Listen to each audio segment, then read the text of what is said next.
দাবি পূরণের আশ্বাসে ২৬ ঘন্টা পর রানিং স্টাফদের কর্মবিরতি প্রত্যাহার। সকাল থেকে সারা দেশে ট্রেন চলাচল শুরু।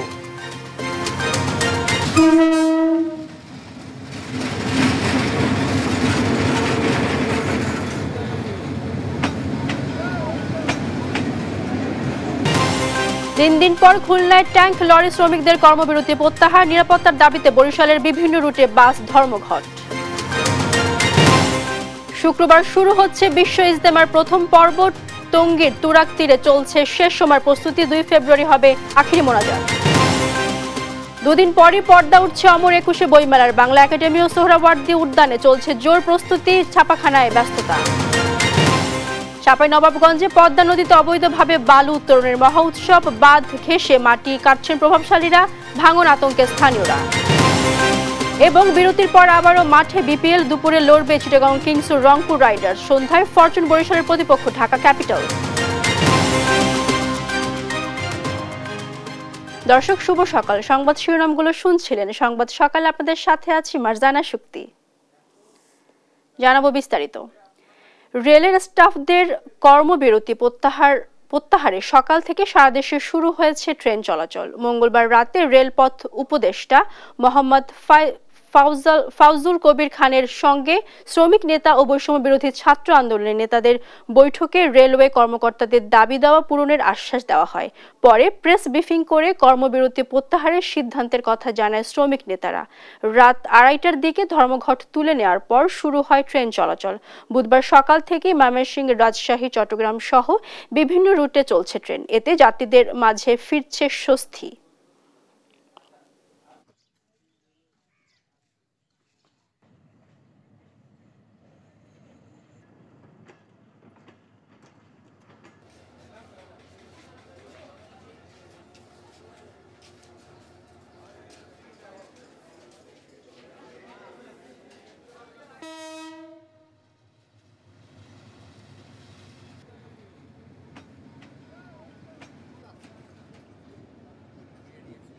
আজকে অবশ্য ট্রেন ছাড়ছে।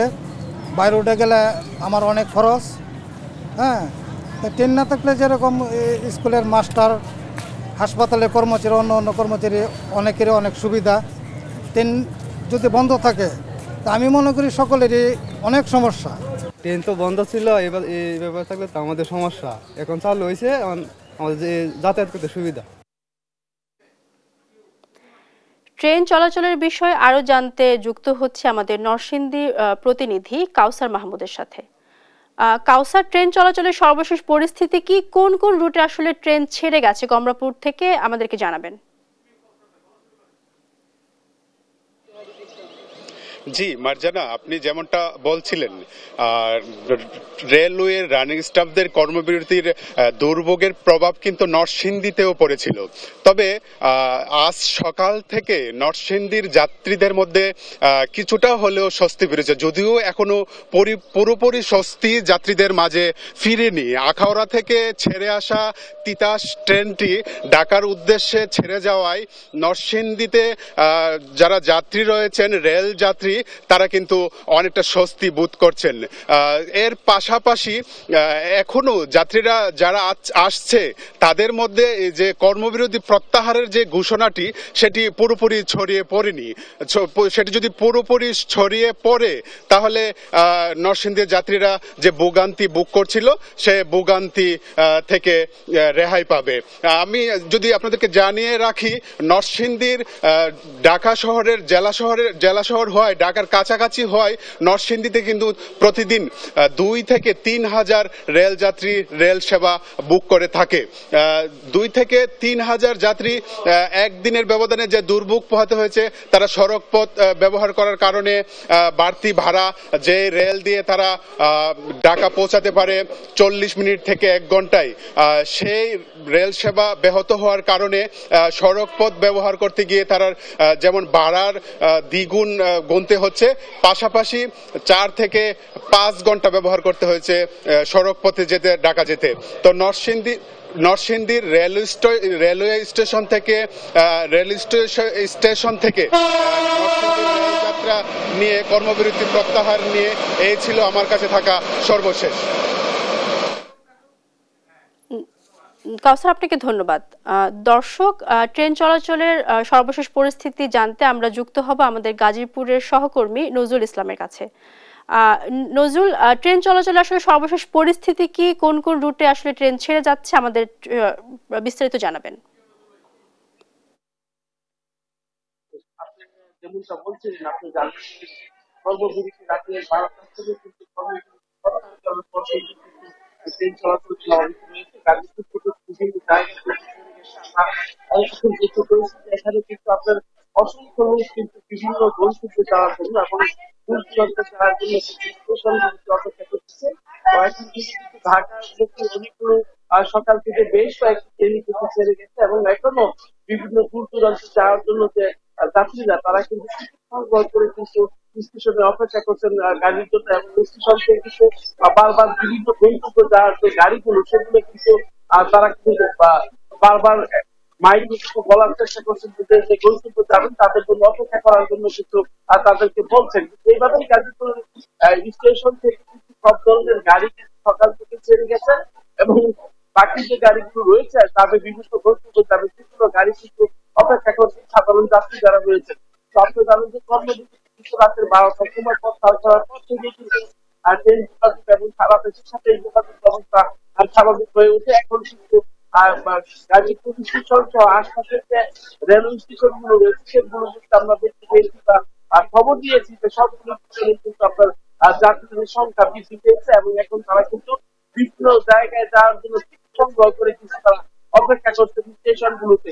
তো আন্দোলনে এই যে প্রত্যাহার করার পর থেকে কিন্তু স্বাভাবিক ট্রেন চলাচল এবং এখন কিন্তু আপনি আমার পিছনে দেখতে পাবেন যে এখানে কিন্তু সাধারণ যাত্রী যারা ঢাকা যারা যাবেন তারা কিন্তু অপেক্ষা করছেন এবং টিকিট সংগ্রহ করে কিন্তু তারা ঢাকা যাওয়ার জন্য অপেক্ষা করছেন গাড়ির জন্য এবং কিছুদিনের মধ্যে কিন্তু এই রুটে বিভিন্ন যে গাড়িগুলো রয়েছে বিভিন্ন সেগুলো কিন্তু প্রবেশ করবেন এবং প্রবেশ করার সাথে সাথে সাধারণ যে যাত্রী রয়েছেন তারা কিন্তু এখান থেকেই বিভিন্ন গন্তব্যে যাবেন এমনটাই জানিয়েছেন। তবে আমরা স্টেশন মাস্টারের সাথে কথা বলেছিলাম, উনি যেটা জানিয়েছেন যে আন্দোলন রাতের 12টার পর থেকে।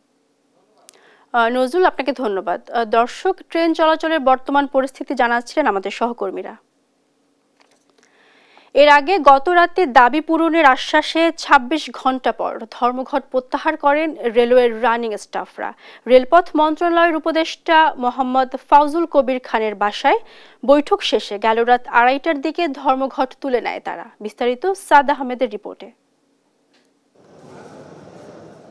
মঙ্গলবার দিনভর সারা দেশে রেল চলাচল অচল থাকার পর সমস্যা সমাধানে মধ্যরাতে রেলপথ উপদেষ্টার বাসভবনে বৈঠকে বসেন রেলের রানিং স্টাফ ও কর্মচারী ইউনিয়নের নেতারা। এতে অংশ নেন বিএনপি ও বৈষম্য বিরোধী ছাত্র আন্দোলনের নেতারা। বৈঠক শেষে রাত ২:৩০টার দিকে কর্মবিরতি প্রত্যাহার করে নেয় রেলের রানিং স্টাফরা। এ সময় সংগঠনটির সাধারণ সম্পাদক মুজিবুর রহমান যাত্রী ভোগান্তিতে দুঃখ প্রকাশ করে বুধবার থেকে রেলের স্টাফ ও কর্মচারীদের কাজে যোগ দিতে বলেন। আমাদের মাননীয় উপদেষ্টা মহোদয় আমাদেরকে কথা দিয়েছেন, ডিজি এবং সচিব এবং আমাদের ছাত্র নেতারা এবং আমাদের ট্রেড ইউনিয়ন নেতৃবৃন্দ সবার উপস্থিতি উনি আমাদের কথা দিয়েছেন, আপনাদের সামনেও কথা দিয়েছেন। উনি অর্থ মন্ত্রণালয়ের মাধ্যমে এই জিনিসটা দ্রুত কালকের মধ্যেই সমাধান করবেন। আমি অর্থ উপদেষ্টার সঙ্গে করব এবং আমি এটা দায়িত্ব নিচ্ছি যে এটা আমি দায়িত্ব নিয়ে বলতেছি যে আমি এটা করতে সক্ষম হব। এর আগে বৈষম্য বিরোধী ছাত্র আন্দোলনের আহ্বায়ক হাসনাত আব্দুল্লাহ ফেসবুকে দেওয়া এক পোস্টে বলেন, রেল কর্মকর্তা ও কর্মচারীদের ধর্মঘট প্রত্যাহার করা হয়েছে। শ্রমিক নেতাদের সাথে নিয়ে রেলের কর্মকর্তা ও কর্মচারীদের সমস্যার সমাধান করতে রেল উপদেষ্টার সাথে দেখা করার কথাও জানান তিনি। রেলওয়ের রানিং স্টাফদের কর্মবিরতির কারণে সোমবার মধ্যরাতের পর থেকেই রাজধানীর কমলাপুর সহ বিভিন্ন স্টেশন থেকে কোনো ট্রেন ছেড়ে যায়নি। এতে চরম ভোগান্তিতে পড়েন যাত্রীরা। সাদ আহমেদ, দেশ টিভি, ঢাকা। এদিকে ট্রেন চলাচল একদিন বন্ধ থাকায় চট্টগ্রাম বন্দরে কন্টেইনার খালাসে কোনো প্রভাব পড়েছে কিনা সে বিষয়ে জানাতে এই মুহূর্তে বন্দর থেকে যুক্ত হচ্ছেন সহকর্মী AKM নাজিম। নাজিম, এই যে ট্রেন চলাচল বন্ধ ছিল, এতে বন্দরে কোনো প্রভাব পড়েছে কিনা আমাদেরকে জানাবেন। যেমনটা বলছেন, গত আসলে একদিন বা একদিন এক রাত যে ট্রেন বন্ধ ছিল, এতে করে বন্দরে তেমন কোনো বন্দরের যে কন্টেইনার জট সেটা তেমন হয়নি। কারণ আমরা গত রাতে বন্দর চেয়ারম্যান ওমর ফারুকের সাথে, বন্দর সচিব ওমর ফারুকের সাথে আমরা কথা বলেছি। তিনি আমাদেরকে যেমনটি বলেছেন, বন্দর থেকে আসলে ট্রেন স্বাভাবিক থাকলে গড়ে 100 থেকে 110টি কন্টেইনার কিন্তু বন্দর থেকে নিয়ে ঢাকার উদ্দেশ্যে রওনা হয় বা দেশের বিভিন্ন জায়গায় যায়। কিন্তু যেহেতু ট্রেন ধর্মঘট একদিন ছিল, সেই জন্য কিন্তু তেমন কোনো প্রভাব কিন্তু পড়েনি। যদি 4-5 দিন বা 10 দিনের মতো যদি ট্রেন ধর্মঘট থাকতো তাহলে একটি আশঙ্কা করা হতো। পাশাপাশি গতকাল মধ্যরাতে আমরা যেটি জেনেছি গতকাল মধ্যরাতে কিন্তু ট্রেন চলাচল যে স্বাভাবিক চলে সেটা কিন্তু চলছে। সেটা শুরু হওয়ার পরপর আসলে যারা যাত্রী সাধারণ রয়েছে তাদের মাঝে একটি স্বস্তির খবর ফিরে এসেছে। আমরা যেটি জেনেছি গতকাল রাত্রে মধ্যরাতে প্রায় রাত 2টার দিকে কিন্তু যারা ট্রেনের রানিং স্টাফ রয়েছে তাদের সাথে কিন্তু রেলপথ মন্ত্রণালয় এবং রেলপথের উপদেষ্টা কিন্তু বৈঠক করেছে। সেই বৈঠক হওয়ার পরে তাদের যে ধর্মঘট, তাদের দাবি দেওয়াগুলো কিন্তু মেনে নেওয়ার আশ্বাস দেওয়ার পরে তাদের যে ধর্মঘট তারা সেটি প্রত্যাহার করে নিয়েছেন। তারপরে কিন্তু রেলে আবার তাদের একটু চাঞ্চল্য কিন্তু সেটি ফিরে এসেছে। এতে করে যারা যাত্রী সাধারণ রয়েছেন তাদের মাঝে কিন্তু স্বস্তি হয়েছে। কিন্তু বন্দর কেন্দ্রে যেটি বলা হচ্ছে যে কন্টেইনার জটের সংখ্যা সেটি যদি 5 থেকে 10 দিন বা 8 থেকে 10 দিন যদি ট্রেন চলাচল বন্ধ থাকতো তাহলে হয়তো বন্দরে কন্টেইনার জটের একটি আশঙ্কা তৈরি হওয়ার কথা ছিল বলে বন্দর সচিব আমাদেরকে জানিয়েছেন। তিনি যেমনটা বলেছেন, বন্দর থেকে যে 100টি কন্টেইনার বা 110টির মতো কন্টেইনার প্রতিদিন বের হয়, এতে করে কিন্তু 4-5 দিন বা 2 দিনের মধ্যে কিন্তু কোনো ধরনের কন্টেইনার জট হওয়ার আশঙ্কা তেমন নেই। কিন্তু যদি 8 থেকে 10 দিন যদি ট্রেন চলাচল যদি বন্ধ থাকতো তাহলে কন্টেইনার জট হওয়ার সম্ভাবনা থাকতো।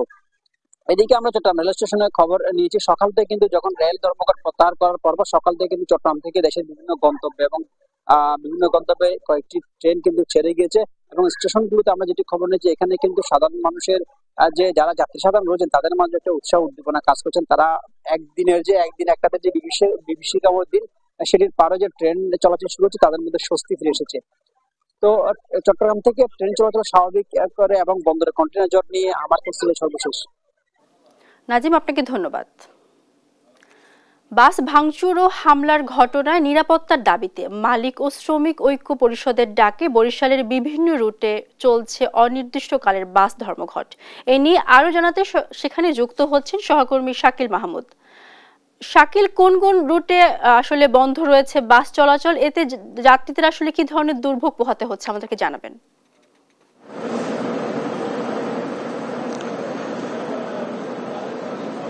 মার্জানা, আসলে সকাল থেকেই বরিশাল বিভাগের যে 13টি রুটে বাস চলাচল করে এই রূপাতলী বাস টার্মিনাল থেকে, সেই 13টি রুটেরই কিন্তু বাস চলাচল বন্ধ আছে। এর ফলে কিন্তু আমরা দেখেছি যে যাত্রীরা এখানে আসছে এবং এই বাস চলাচল না করার কারণে কিন্তু তারা প্রতিনিয়তই আসলে কিন্তু দুর্ভোগে পড়ছে। আমরা যেটা জানতে পেরেছি যে বরিশালের রূপাতলীতে বাস ভাঙচুর ও হামলার নিরাপত্তার দাবিতে মালিক ও শ্রমিক ঐক্য পরিষদের ডাকে অনির্দিষ্টকালের জন্য আসলে এই রূপাতলী থেকে বরিশালের যে 13টি রুটে বাস চলাচল করে সেগুলো আসলে বন্ধ ঘোষণা করা হয়েছে এবং মঙ্গলবার রাতে এই বাস চলাচলের যে বন্ধ ঘোষণা সেটি করেন মালিক শ্রমিক ঐক্য পরিষদের মুখপাত্র জিয়া উদ্দিন শিকদার। বিষয়টি নিশ্চিত করে আমরা দেখছি যে আসলে এখানে যারা বাস শ্রমিক আছে তারা কিন্তু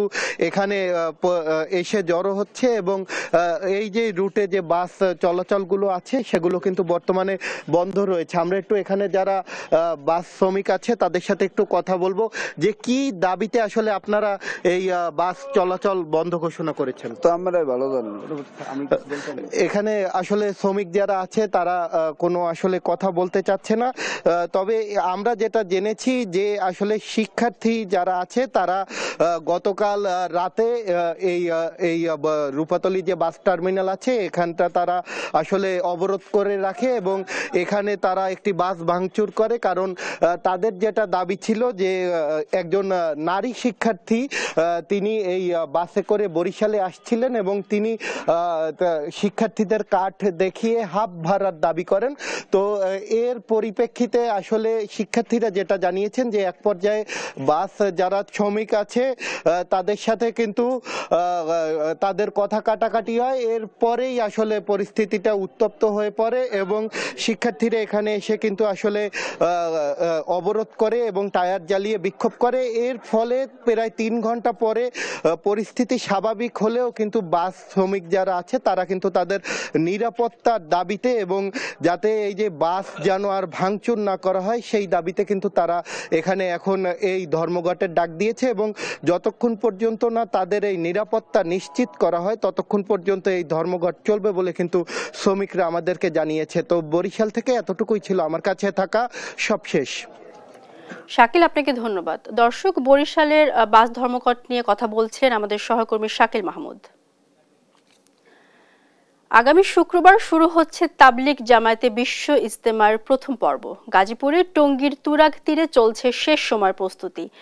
আগামী 2 ফেব্রুয়ারি আখেরি মোনাজাতের মধ্য দিয়ে শেষ হবে প্রথম পর্ব। মুসল্লিদের নিরাপত্তায় প্রয়োজনীয় প্রস্তুতি নিয়েছে আইন শৃঙ্খলা বাহিনী। সহকর্মী নজরুল ইসলামের তথ্য ছবিতে আরও জানাচ্ছেন শামীম হোসেন। টঙ্গীর তুরাগ তীরে আগামী শুক্রবার শুরু হচ্ছে বিশ্ব ইজতেমার প্রথম পর্ব, যার আয়োজক তাবলিগ জামাত শুরাই নেজাম বা মাওলানা জোবাইর অনুসারীরা। আর 7 থেকে 9 ফেব্রুয়ারি দ্বিতীয় পর্ব আয়োজন করবে মাওলানা সাদ কান্দলবির অনুসারীরা। তবে ইজতেমা মাঠে হামলা ও হত্যা মামলা সহ নানা জটিলতায় বর্তমানে কোণঠাসা তারা। এদিকে বিশ্ব ইজতেমার সব প্রস্তুতি এগিয়ে চলছে। পুরো ময়দানে তাবলিগ জামাতের অনুসারী সদস্য, মাদ্রাসা ছাত্র শিক্ষক ও সাধারণ মুসল্লিরা প্রতিদিন দলে দলে স্বেচ্ছাশ্রমে কাজ করছেন। তারা মাটি কাটা, ময়লা আবর্জনা পরিষ্কার, বাঁশ ও সুবিশাল চটের শামিয়ানা তৈরির যাবতীয় কাজ করছেন। আছি আলহামদুলিল্লাহ, খুব শান্তিতে আছি, এনে কাজ করতেছি। 3 চিল্লার জন্য আমরা আসছি। 3 চিল্লার তো কেবল 60 দিন হয়েছে, আর 60 দিন বাকি। ইনশাল্লাহ বিশ্ব ইজতেমা তো আমরা তো হজে যেতে পারি না, আমরা তো গরিব মানুষ। এবং হজের সমতুল্য সব আল্লাহ তাআলা আমাদের আমল নামে দান করবেন। দেশি বিদেশি মুসল্লিদের জন্য উত্তর পশ্চিমে তৈরি হয়েছে বয়ান মঞ্চ, পাশে রয়েছে তাদের থাকার ব্যবস্থা। এছাড়া মুসল্লিদের পারাপারে তুরাগ নদের ওপর সেনাবাহিনী নির্মাণ করছে ভাসমান ব্রিজ। শুরাই নেজামের মিডিয়া সমন্বয়ক জানান, ইজতেমার প্রস্তুতিতে কিছু দেরি হলেও যথাসময়ে শেষ হবে। আমাদের কাজ মোটামুটি 100% শেষ। এখন শুধু আমরা মেহমানের অপেক্ষা, আমাদের সময় মতো ইজতেমা শুরু ইনশাআল্লাহ। আর গাজীপুর মেট্রোপলিটন পুলিশের উপপুলিশ কমিশনার NM নাসিরউদ্দিন বলেন, পূর্বের ঘোষণা অনুযায়ী বিশ্ব ইজতেমা অনুষ্ঠিত হবে। আজকেও আমাদের একটা মোবাইল কোর্ট হচ্ছে ব্লেড ফ্যাক্টরির সামনে, ওইখানে কিছু অবৈধ দোকান উচ্ছেদ আছে। এই ধরনের সামান্য যেই কাজগুলো আমরা যেগুলো বাকি আছে এগুলোই শেষ, খুবই সামান্য কাজ, অল্প সময়ের মধ্যে শেষ হয়ে যাবে ইনশাআল্লাহ। ইজতেমায় মুসল্লিদের নিরাপত্তায় কাজ করছেন আইন শৃঙ্খলা বাহিনী। ওয়াচ টাওয়ার নির্মাণ, ক্লোজ সার্কিট ক্যামেরা স্থাপন সহ কয়েক ধাপে নিরাপত্তা ব্যবস্থা নেওয়া হচ্ছে। নিউজ ডেস্ক, দেশ টিভি। অমর একুশে বইমেলার বাকি আর মাত্র 3 দিন, এরপরই পর্দা উঠবে বাঙালির প্রাণের মেলার। এদিকে বইমেলাকে ঘিরে বাংলা একাডেমি প্রাঙ্গণ ও সোহরাওয়ার্দী উদ্যানে চলছে শেষ সময়ের প্রস্তুতি। বইমেলার সার্বিক প্রস্তুতি নিয়ে NI নাহিদের বিশেষ প্রতিবেদন। ছাত্র আন্দোলনে মানুষের মুখে পানি তুলে দিতে গিয়ে প্রাণ গেল তরুণ প্রাণ মীর মুগ্ধের। তার এই বলিদান স্মরণীয় হয়ে থাক। বইটি মীর মুগ্ধকে উৎসর্গ করছে। দরজায় করা নাড়ছে অমর একুশে বইমেলা। জুলাই আগস্ট অভ্যুত্থানে শহীদ মীর মুগ্ধকে উৎসর্গ করে এবারের মেলায় বই লিখেছেন তরুণ লেখক সুহানী শিফা। জুলাই গণ অভ্যুত্থান, নতুন বাংলাদেশ বিনির্মাণ প্রতিপাদ্যে বাংলা একাডেমির আয়োজনে এবারও 1 ফেব্রুয়ারি শুরু হচ্ছে মাসব্যাপী অমর একুশে বইমেলা। উদ্বোধন করবেন প্রধান উপদেষ্টা ডক্টর মোহাম্মদ ইউনূস। শেষ সময়ে নানা রঙে সেজে উঠেছে মেলা প্রাঙ্গণ। জোরে সোরে চলছে স্টল পেভিলিয়নের সাজসজ্জা। আশা করি ইনশাল্লাহ এবছরও মেলার কাজ এই মেলার আগেই শেষ হয়ে যাবে। এদিকে বইমেলা সামনে রেখে ব্যস্ত প্রেসগুলো। নতুন বই ছাপাতে দিনরাত কাজ করছেন শ্রমিকরা। মেলার আয়োজন নিয়ে সন্তোষ জানিয়ে ব্যবস্থাপনায় বাংলা একাডেমিকে আরও মনোযোগী হওয়ার আহ্বান প্রকাশকদের। অন্যপ্রকাশ বইমেলায় একটা প্রধান আকর্ষণে পরিণত হয় প্রতি বছর। সেটার পেছনে একমাত্র কারণ হচ্ছে বাংলা সাহিত্যের কিংবদন্তি হুমায়ুন আহমেদ। হুমায়ুন আহমেদের উপস্থিতি অন্য মেলাকে সরব করে তোলে। আমাদের প্রিয় লেখক নাই, কিন্তু তার সৃষ্টিশীল কাজগুলো রয়ে গেছে। এদিকে মেলায় একগুচ্ছ নতুন বইয়ের বার্তা জানালেন লেখকরা। বইমেলা 2025-এ আমার 2টি বই আসছে। একটা আরব বইটি আসছে পাঞ্জেরি প্রকাশনী থেকে এবং প্যাভিলিয়ন 9-তে বইটা পাওয়া যাবে। আরেকটি বইয়ের নাম আলেকজান এবং প্রথমবারের মতো আসলে আমার কাব্যগ্রন্থ প্রকাশিত হচ্ছে। শুধু আমার বই না, সকল লেখকের বই বিক্রি হবে। সো ওইটাই, বই ছড়িয়ে পড়ুক একদম 56,000 বর্গমাইল জুড়ে এবং পৃথিবী বইয়ের হোক। আচার্য তারলিক পাণ্ডুলিপি, তার একটি পাণ্ডুলিপি মৃত্যুর পরে অভিযোগ উঠেছে যে এই পাণ্ডুলিপি চুরি হয়েছে, তার বিস্তর লেখাপত্র চুরি হয়েছে, চুরি করে তার পার্সোনাল সেক্রেটারি সেটা তার নিজের নামে ছাপিয়ে দিয়েছে। এটা হচ্ছে উপন্যাসের বিষয়বস্তু। মেলা পরিচালনা কমিটির সদস্য সচিব ডক্টর সরকার আমিন জানান, বইমেলার নীতিমালা বাস্তবায়নে সক্রিয় থাকবে বাংলা একাডেমি। এবার মেলায় থাকছে 37টি প্যাভিলিয়ন ও 1072টি ইউনিট। অংশ নেবে 696টি প্রতিষ্ঠান। চিন্তা করে আমার মনে হয় যে এবারের বইমেলা সবচেয়ে সুন্দর বইমেলা হবে, কারণ জুলাই গণঅভ্যুত্থানের পর মানুষের মধ্যে একটা পরিবর্তনের হাওয়া চলছে। মানুষ আশা করছে একটা সুন্দর বাংলাদেশ, আর বই সবসময় কিন্তু সুন্দর বাংলাদেশের কথা বলে। জুলাই অভ্যুত্থানকে গুরুত্ব দিয়েই বইমেলা আয়োজন হচ্ছে বলে জানান সংস্কৃতি উপদেষ্টা মুস্তফা সরোয়ার ফারুকী। জুলাইয়ের পরে এই মেলা, ফলে জুলাইয়ের ছাপ তো আপনার এই মেলাতে দেখতে পাবেনই। এই দেশেই তো জুলাইয়ের ছাপ আছে, ফলে মেলা তো আর এই দেশের বাইরে না। নিশ্চয়ই আপনারা এখানে মেলার সাজসজ্জায় নতুন কিছু দেখবেন, মানে নতুন বলতে আমি বোঝাচ্ছি জুলাইকে দেখবেন। লেখক, পাঠক, প্রকাশকের অংশগ্রহণে জমজমাট হবে অমর একুশে বইমেলা, এ আশা সবার। এনআই নাহিদ, দেশ টিভি, ঢাকা। ব্যবসায়িক গুরুত্বের পাশাপাশি বিভিন্ন কারণে গুরুত্বপূর্ণ ছিল কিশোরগঞ্জের নীলগঞ্জ স্টেশন। 80-র দশকের জনপ্রিয় লেখক ও কথা সাহিত্যিক হুমায়ুন আহমেদের নাটক এসব দিনরাত্রি নাটকের শুটিং হয়েছে এখানে। উপমহাদেশের প্রথম মহিলা কবি চন্দ্রাবতীর বাড়িও ছিল নীলগঞ্জে। তবে লোকবল সংকট ও করোনা পরিস্থিতির কারণে একেবারে বন্ধ হয়ে যায় স্টেশনটি। এতে ক্ষতিগ্রস্ত হচ্ছেন ব্যবসায়ী সহ সাধারণ মানুষ। সহকর্মী তোফায়েল আহমেদের তথ্য ছবিতে সালমা জাহানের রিপোর্টে বিস্তারিত জানব। কিশোরগঞ্জের নীলগঞ্জ স্টেশনটি ব্রিটিশ আমলে এটি ব্যবসায়ের প্রয়োজনে মানুষের কাছে বেশ পরিচিত ছিল। এছাড়া উপমহাদেশের প্রথম মহিলা কবি চন্দ্রাবতীর বাড়ি এই নীলগঞ্জে থাকার সুবাদে এখানে এসেছেন দেশ বিদেশের বহু গুণীজন। তবে 2011 সালের 4 জুলাই লোকবল সংকটের কারণে হঠাৎ স্টেশনটি বন্ধ করা হয়। গেল 2020 সালে করোনা পরিস্থিতির কারণে লোকাল ট্রেনগুলো বন্ধ করে দেওয়ার পর একেবারেই বন্ধ হয়ে যায় স্টেশনটির কার্যক্রম। যাত্রী সেবা আর পণ্য পরিবহন সবকিছুই থমকে গেছে। ট্রেন না থামায় সিগন্যাল কক্ষটিও বন্ধ।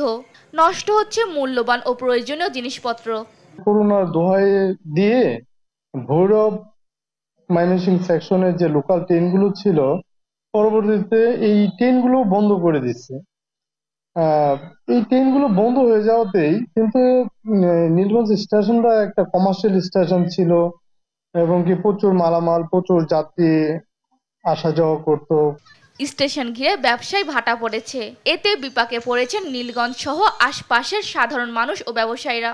কলেজ সুকির নীলগঞ্জ হুমায়ুন আহমদ সাহেবের নাটক কবি চন্দ্রাবতীর বাড়িটা, অনেক পর্যটক আসতো, বিদেশি বিভিন্ন দেশের পর্যটক।